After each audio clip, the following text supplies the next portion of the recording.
ఇంట్లో లైట్ వెలిగితే ఆ వెలుగు వెనకాల ఎవరు కష్టం ఉందో ఎప్పుడైనా ఆలోచించావా? నీకే అడుగుతున్నా, ఎప్పుడైనా ఆలోచించావా?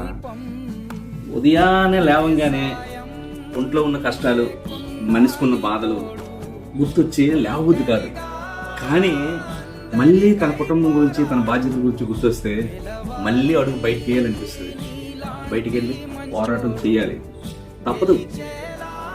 తమ కోసం అయితే ఎప్పుడు ఆగిపోయేవాళ్ళండి. కానీ తన కుటుంబం కోసం, తన మీద ఆధారపడే వాళ్ళ కోసం అయితే తప్పదు కాబట్టి ఎప్పుడు పరిగెడుతూనే ఉంటారు. జీవితం మాత్రం చాలా చిన్నదండి, కానీ బాధ్యతలు మాత్రమే చాలా పెద్దవి.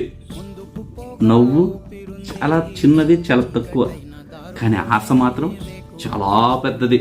ఇంకా చావలేదు అది, ఆశతోనే బతికేస్తున్నాం.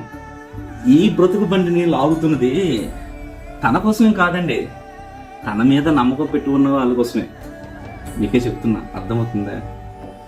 కష్టాన్ని నమ్ముకుని కుటుంబాన్ని గెలిపించడానికి పోరాడుతున్న ప్రతి ఒక్క మధ్యతరగతి పెద్ద మనుషులకి కార్మిక దినోత్సవ శుభాకాంక్షలు తెలియజేసుకుంటూ ఇదే నా గౌరవం. ఉంటా మరి.